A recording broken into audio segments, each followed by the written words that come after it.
Hello friends, आज मैं आपके साथ करने वाला हूँ एफ टेस्ट, जिसको वेरिएंस रेशियो टेस्ट भी कहते हैं। ये इसका पार्ट 1 होने वाला है। इसके 2 पार्ट्स और आएंगे। तो सबसे पहले ये दिया किसने था? F test was propounded by R.A. Fisher's. Fisher's ने प्रोपाउंड किया था। This test is used to test whether the two independent estimates of population variance differ significantly or not। Basically इसको निकाला जाता है दो पॉपुलेशन वेरिएंस में डिफरेंस निकालने के लिए कि वो सेम है या अलग अलग है। तो इसका formula larger estimate of population variance, ऊपर लार्जर नंबर ऊपर आएगा और स्मॉलर नंबर नीचे आएगा, ये बात याद रखनी है। तो S1 square divided bye S2 square provided that S1 square is greater. तो हम S1 स्क्वायर और S2 स्क्वायर दोनों वेरिएंस निकालेंगे, ठीक है। और उन वेरिएंस निकालने के ये 3 फॉर्मूले जो मैं आपको करवाऊंगा। पहला formula sigma x1 minus mean one का square divided by n1 minus 1। दूसरा फॉर्मूला इसको बस जहां 1 1 लिखा है वहां 2 2 लिख दो। दूसरा फॉर्मूला है n1 over n1 minus 1 S1 square.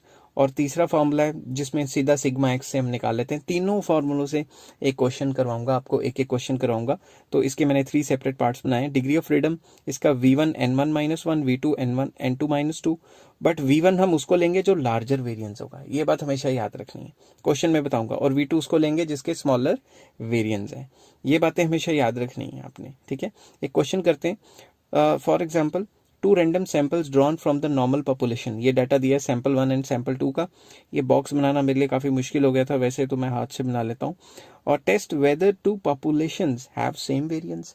Test करना है कि 2 पॉपुलेशंस जो हैं उनके वेरिएंस सेम है कि नहीं है, ये टेस्ट करना है हमने, ठीक है।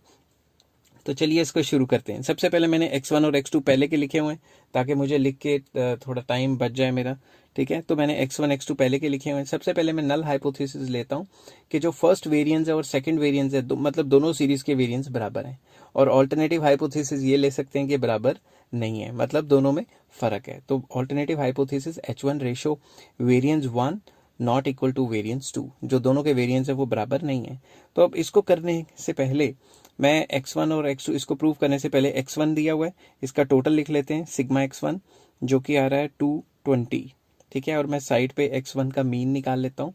x1 का मीन है sigma x1 divided by n1, ठीक है, नंबर ऑफ आइटम्स। तो ये आ गया 220 डिवाइडेड बाय इसके नंबर ऑफ आइटम्स है 10, तो ये मीन कितना आ गया 22। अब मैंने नेक्स्ट कॉलम में क्या करना है, x1 माइनस x1 का मीन, ठीक है, x1 माइनस x1 का मीन। और x1 का मीन कितना है मैं ऊपर लिख लेता हूँ 22। तो हर एक नंबर को 22 से माइनस करेंगे इस तरीके से। फर्स्ट का आ गया -2, 16 को भी माइनस करेंगे, ठीक है, ये मैंने लिख दिया। 16 को माइनस करेंगे 22 से तो ये आ जाएगा -6, ये आ जाएगा +6। इसी तरीके से हम ये सारी वैल्यूज मैं अच्छे से लिख लेता हूँ, रुको 2 मिनट। -6 +4, हाँ, तो इसी तरीके से मैं सारी वैल्यूज इसको लिख सकता हूँ, ठीक है। तो आप इसको इसी तरीके से सारी वैल्यूज माइनस ही करना है तो आसानी से हमारा निकल जाएगा, ठीक है। अब मैं क्या करूंगा, इसका स्क्वायर कर दूंगा, स्क्वायर। तो -2 इंटू -2 4, 36, 16, 25, 1, 0, 16, 4, क्या हो गया, बटन दब गया लग रहा है कोई, 4, 9 एंड 9।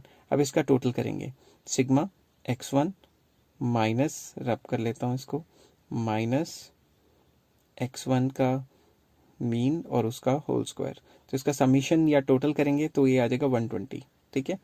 अब हम x2 को भी उसी हिसाब से करेंगे जैसे हमने x1 के साथ किया है। सिग्मा x2 निकालते हैं, ठीक है।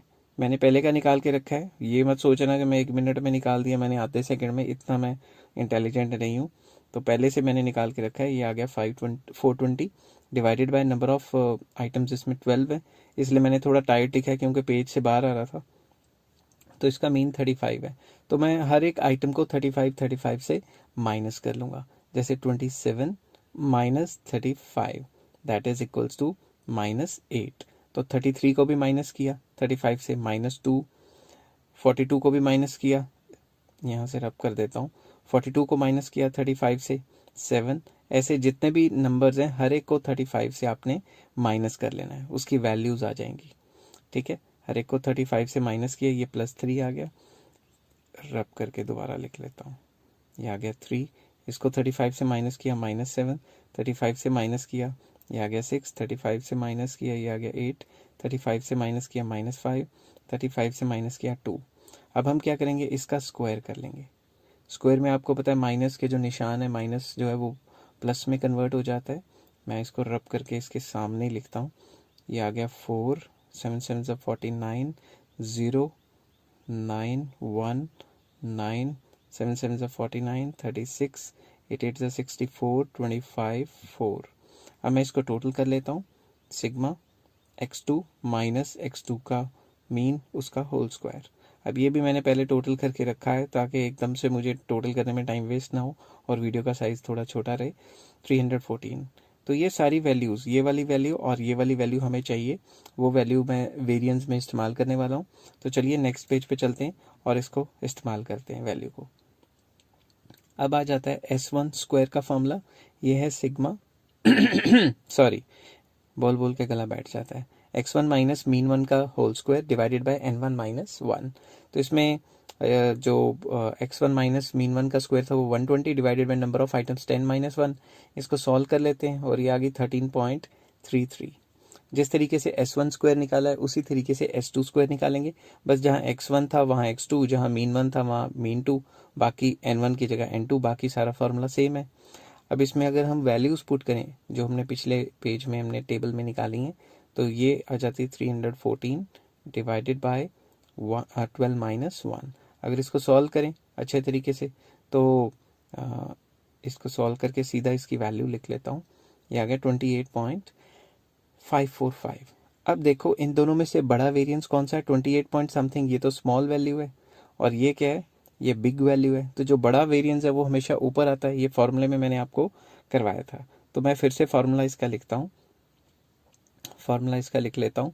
तो एफ टेस्ट का formula f is equals to S2 square, क्योंकि लार्जर वेरिएंस है और जो स्मॉलर वेरिएंस है वो नीचे, और जो लार्जर वेरिएंस है उसकी डिग्री ऑफ फ्रीडम को V1 कहते हैं और जो स्मॉलर है उसकी डिग्री ऑफ फ्रीडम को V2 कहते हैं। ये भी आपको याद रखना चाहिए।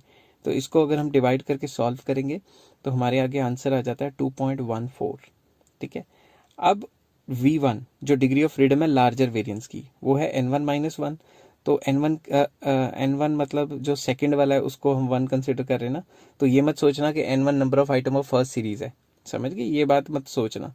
डिग्री ऑफ फ्रीडम में जो V1 मानी जाएगी वो बड़े जो लार्जर जो वेरिएंस है उसी की मानी जाएगी, और V2 जो है वो स्मॉलर वाले की मानी जाएगी। तो इसमें कंफ्यूज मत होना कि भाई वो 1 था वो 2 था। ठीक है।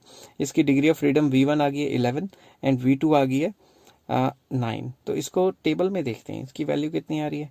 टेबल में चलते हैं। अब टेबल को जूम करते हैं। V1 कितना आ रहा है? 11। भाई 11 तो यहाँ लिखा ही नहीं हुआ, 10 और 12 लिखा है और यहाँ 9।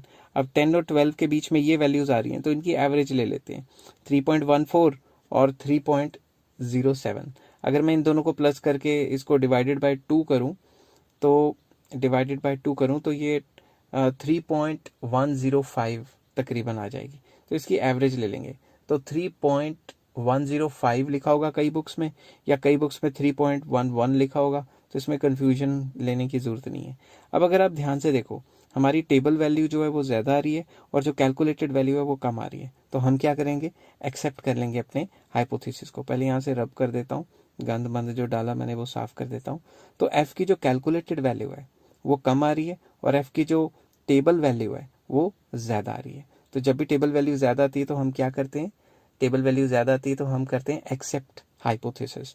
तो हम इन हाइपोथेसिस को एक्सेप्ट कर लेंगे। मैं यहाँ लिख लेता हूँ, वी एक्सेप्ट नल हाइपोथेसिस, या H0 भी लिख सकते हो। वी एक्सेप्ट नल हाइपोथेसिस, और नल हाइपोथेसिस में हमने क्या कहा था कि दो सीरीज के जो वेरिएंस हैं वो बराबर हैं। तो लिख लेता हूँ, एंड कंक्लूड दैट दोनों के जो वेरिएंस हैं वो बराबर हैं। कंक्लूड दैट, लिख लेता हूँ यहाँ पे, that two population variance are equal, have equal variance. कुछ भी उल्ट पुल्टा आप हैव सेम वेरिएंस, इंग्लिश ही लिखनी है, कुछ भी कर सकते हो। कईयों ने यहाँ sigma 1 square is equal to sigma 2 square भी लिख सकते हो। ठीक है। तो इंग्लिश है, इसमें कोई दिक्कत वाली बात नहीं है। आई होप ये सारी चीज़ें आपको समझ आ रही होंगी। हेलो फ्रेंड्स, आज मैं आपके साथ लेके आया हूँ एफ टेस्ट मतलब वेरिएंस टेस्ट रेशो का पार्ट 2।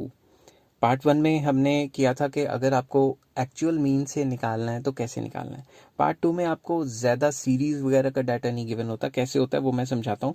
इसमें S1 स्क्वायर और S2 स्क्वायर के फॉर्मूले ये हैं जो आपको कॉपी पे नोट करने पड़ेंगे, ठीक है। इसमें आपको X1 X2 का डाटा नहीं गिवन होगा, नॉट गिवन, ठीक है। इसमें सिर्फ आपको नंबर ऑफ आइटम्स और वेरिएंस दिए होंगे, ठीक है। X1 और X2 सीरीज गिवन ही नहीं होगी, सिर्फ आपको वेरिएंस गिवन होंगे और N1 N2 की वैल्यूज गिवन होगी। इसको किस तरीके से करना है, चलिए शुरू करते हैं। मैं नेक्स्ट पेज पे चलता हूँ और एक क्वेश्चन है, मैंने पहले का लिखा हुआ है वो पढ़ता हूँ। Following data relate to a random sample of government employees in 2 states. State 1 में साइज ऑफ सैंपल दिया हुआ है 16, स्टेट 2 में 25। दोनों स्टेट्स का मीन दिया हुआ है, ठीक है, और दोनों स्टेट्स का सैंपल वेरिएंस दिया हुआ है, ये बात याद रखना, ठीक है। तो अब क्या, test the hypothesis that variance of 2 populations are equal. Test करना है कि भाई इसमें इक्वल है कि नहीं है। तो ये जो स्मॉल S1 और स्मॉल S2 है ये हमें गिवन है 40 एंड 42, तो मैं यहाँ लिख लेता हूँ ये S1 स्क्वायर है और ये S2 स्क्वायर है। ये सैंपल है, ये पॉपुलेशन, ये पॉपुलेशन होता तो मैं स्मॉल सिग्मा लिखता यहाँ पे, ठीक है। तो ये सारे डाटाज तो हमें गिवन है, तो हमें टेंशन लेने की जरूरत नहीं है।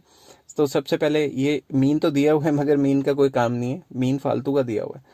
तो अब हम सबसे पहले नल हाइपोथेसिस बनाते हैं, ठीक है। तो बहुत आसान तरीके से क्वेश्चन है, सारी चीज़ें हमें गिवन है। नल हाइपोथेसिस बनाते हैं कि जो वेरिएंस है ये बराबर है, ठीक है। और ऑल्टरनेटिव हाइपोथेसिस क्या होगा कि वेरिएंस बराबर नहीं है, वेरिएंस में फ़र्क है। आई होप ये नल हाइपोथेसिस एंड ऑल्टरनेटिव कैसे बनाते हैं आपको पता होगा।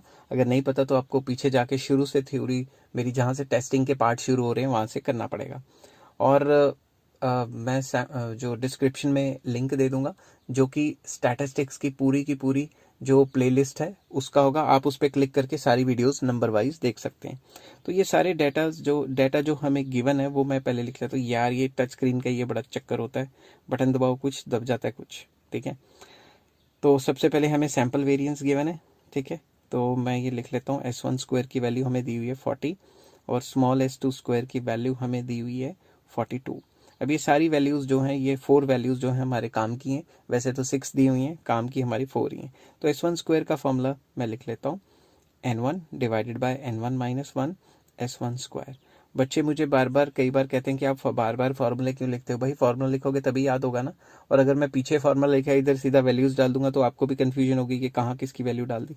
तो इसमें बस वैल्यू डाल दी N1 और S1 स्क्वायर और निकाल दिया 42.67।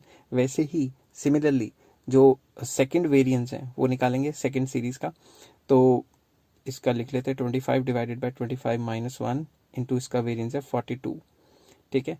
तो इसकी वैल्यू निकालते हैं 43.75। अब देखो 43.75 लार्ज है ना, तो बड़ी वैल्यू तो ये है, ठीक है, और छोटी वैल्यू पहला जो वेरिएंस है उसकी आ रही है, ठीक है। तो लार्ज वाला हमेशा क्या करते हैं, ऊपर रखते हैं, और स्मॉल वाला हमेशा नीचे रखते हैं। तो मैं यहाँ लिख देता हूँ S2 स्क्वायर ऊपर रहेगा और नीचे आ जाएगा S1 स्क्वायर, बिकॉज मैं लिख लेता हूँ साइड पे कि इसकी वैल्यू भाई ज़्यादा है और इसकी वैल्यू कम है, ठीक है।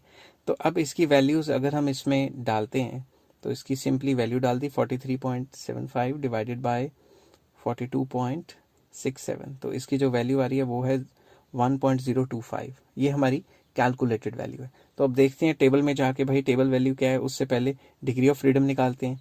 आपको ये याद होना चाहिए V1 डिग्री ऑफ फ्रीडम किसकी होती है, लार्जर वाले की। तो ये मत सोचना इसमें मैंने N1 लिख दिया तो नंबर ऑफ आइटम पहला हो गया, मैं बार बार यही बता रहा हूँ, पिछली वीडियो में भी ये बताया था। और V2 जिसकी स्मॉलर वेरिएंस है, ठीक है। तो इसके अंदर अगर हम कैलकुलेटेड वैल्यू निकालें तो ये निकलती है 2.29। ये टेबल वैल्यू, कैलकुलेटेड वैल्यू तो 1 पॉइंट समथिंग हमने निकाल दी। ये टेबल वैल्यू मैंने पिछली वीडियो में आपको बताया था किस तरीके से निकालनी है। तो जो टेबल वैल्यू है वो ज़्यादा आ रही है और कैलकुलेटेड वैल्यू कम आ रही है। तो जब भी ऐसा होता है हम क्या करते हैं, मैं यहाँ लिख लेता हूँ कि कैलकुलेटेड वैल्यू एफ की सी मतलब calculated value is less than FT table value, ठीक है। तो ये आ रही है 1.025, इट इज़ लेस देन 2.29। तो जब भी ये टेबल वैल्यू ज़्यादा आती है और हमारी वैल्यू कम आएगी तो we accept null hypothesis. Null hypothesis कहता है कि दोनों के वेरिएंस बराबर हैं, ठीक है, एंड कंक्लूड दैट के दोनों जो सीरीज हैं उनके वेरिएंस बराबर हैं, वेरिएंस 1 इक्वल टू वेरिएंस 2। और जब भी हम नल हाइपोथेसिस को एक्सेप्ट करते हैं तो ऑल्टरनेटिव को तो रिजेक्ट ही किया ना। अगर आपको ये वीडियो पसंद आई तो please like, share and subscribe. Hello friends, आज मैं आपके साथ करूंगा F test variance ratio test का पार्ट 3 और ये लास्ट पार्ट होने वाला है इसका। इसके बाद मैं वो काई स्क्वायर वगैरह शुरू कर दूंगा। तो सबसे पहले चलिए शुरू करते हैं। इसका फॉर्मूला S1 स्क्वायर और S2 स्क्वायर है। ये डायरेक्ट मेथड इसको कई बुक्स में कहा गया है, क्योंकि हम सीधा इसमें x1 और x1 का स्क्वायर की वैल्यूज़ लेते हैं और इसमें मीन से नहीं निकालते, और जो वेरिएंस की वैल्यू है ये हमें पहले से गिवन नहीं होती। इसमें सीधा जो x1 और x2 का डाटा गिवन है उसी से हम ये वैल्यूज़ निकालते हैं। तो चलिए एक एग्जाम्पल लेते हैं। 2 इंडिपेंडेंट सैंपल्स हमें गिवन है ऑफ 8 एंड 7 आइटम्स रिस्पेक्टिवली। ठीक है, उनकी फॉलोइंग वैल्यूज हैं। सैंपल 1 भी गिवन है हमें और सैंपल 2 गिवन है। आप पॉज करके साथ के साथ इनको लिख लीजिए। अगर साथ के साथ लिखेंगे तो मजा ही कुछ और है देखने का। तो डू दीज टू एस्टिमेट्स ये बताते हैं कि दोनों के दोनों जो पॉपुलेशन वेरिएंस है उसमें कोई फर्क है कि नहीं है। तो चलिए शुरू करते हैं। x1 x2 मैंने पहले की लिखी हुई है और मैं नल हाइपोथेसिस लिख लेता हूँ कि दोनों के वेरिएंस बराबर हैं, और ऑल्टरनेटिव हाइपोथेसिस पे लिख लेता हूँ कि दोनों के वेरिएंस बराबर नहीं है, उल्टा लिख दिया। ठीक है ना। तो ऑल्टरनेटिव हाइपोथेसिस तो ऐसे ही कहता है कि बराबर नहीं है। अब हम चलते हैं x1 और x2 की वैल्यूज पे। ठीक है, जो x1 की वैल्यू गिवन है, x1 की वैल्यू गिवन है, इसका टोटल करते हैं। सिग्मा x1 जो कि मैंने पहले से निकाल के रखा है 94, और सिग्मा x2 जो कि मैंने पहले से निकाल के रखा है 73। अब मैं क्या करूँगा, x1 का स्क्वायर कर लूँगा। तो आपने कुछ नहीं करना, जो भी x1 की वैल्यूज़ है उनका स्क्वायर करके आपने लिख देना है। तो स्क्वायर करना तो बहुत आसान है। वैसे तो इतने स्क्वायर्स तो छोटी क्लासों में याद रट्टा मनवाने को कह देते थे। ठीक है, तो यहाँ इसका स्क्वायर का टोटल निकाल लेते हैं। टोटल आ गया 1138। वैसे x2 का स्क्वायर कर लेते हैं। 10 10 ज़ा 100, 144 अच्छे तरीके से लिख लेता हूँ 100, उसके बाद 144, फिर से 100, फिर 196, 9 9 ज़ा 81, 8 8 ज़ा 64, और फिर से 100। इसका टोटल करते हैं। सिग्मा x2 स्क्वायर, इसकी वैल्यू आ जाती है 785। आई होप यहाँ तक आपको समझ आ गया होगा। अब इन वैल्यूज़ की हेल्प से हम बाकी सारी वैल्यूज़ निकाल लेंगे।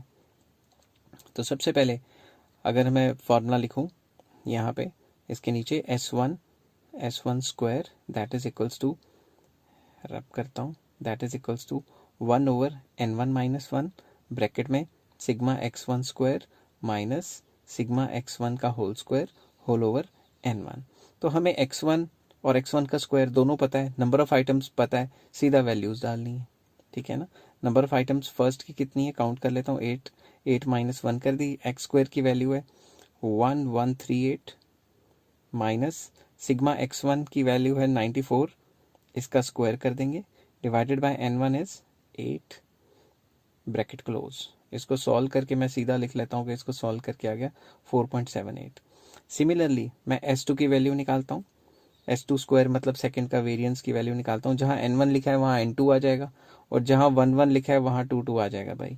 तो यहाँ x2 का स्क्वायर माइनस सिग्मा x2 का whole square divided bye n2, बस इसकी वैल्यूज़ डाल लो। इसमें नंबर ऑफ आइटम्स जो हैं वो दिए हुए हैं 7, तो 7 माइनस 1, फिर ब्रैकेट में आ जाएगा ये 785 माइनस 73 का स्क्वायर डिवाइडेड बाय 7। इसकी वैल्यू को अगर सॉल्व कर लेते हैं तो मैं यहाँ नीचे लिख लेता हूँ, ये वैल्यू आ गई 3.95। अब देखो ये तो 3.95 है, ये स्मॉल है, और जो ऊपर जो आई थी ये बिग है, तो बिग वाला ऊपर लेंगे हमेशा और स्मॉल वाला नीचे लेंगे। तो मैं यहाँ लिख लेता हूँ एफ टेस्ट का फॉर्मूला S1 स्क्वायर, क्योंकि ये बड़ा है इसलिए ऊपर आएगा, और S2 स्क्वायर छोटा नंबर है इसलिए नीचे आएगा। तो इसका है 4.78 डिवाइडेड बाय 3.95, इसकी वैल्यू आ गई 1.21। ठीक है, तो अब डिग्री ऑफ फ्रीडम V1 किसको माना जाएगा, जो लार्जर एस्टिमेट है। मैं फिर से बोल रहा हूँ, V1 हमेशा लार्जर एस्टिमेट की डिग्री ऑफ फ्रीडम होती है और V2 स्मॉलर एस्टिमेट की। तो ये डिग्री ऑफ फ्रीडम्स निकल गई। अब इसका देखते हैं 5% पे वैल्यू क्या निकलती है। अगर हम 5% पे वैल्यू डिग्री ऑफ फ्रीडम 7 और 6 के सामने देखें तो V1 कितना है, 7। तो मैं V1 का अगर यहाँ से देखूँ, रब करता हूँ, आपको V1 ही नहीं दिखना है ऐसे तो। ठीक है, V1 इस तरफ दिया हुआ और V2 इस तरफ, तो V1 7 इधर है और V2 देखें तो 6 इधर है। तो इनके आमने सामने वाली वैल्यू कौन सी आ गई, 4.21। ठीक है, आई होप ये चीज़ आपको समझ आ गई होगी। ठीक है, तो नेक्स्ट बड़ा मुश्किल है इसको एडिट करके पहले इधर पेज पे चिपकाना वगैरह, क्योंकि मैं एडिटर तो हूँ नहीं, टीचर हूँ, तो बहुत खज्जल ख्वारी हो जाती है। तो इसमें जो कैलकुलेटेड वैल्यू है वो कम आ रही है और जो टेबल वैल्यू है वो 4.21 ज़्यादा आ रही है।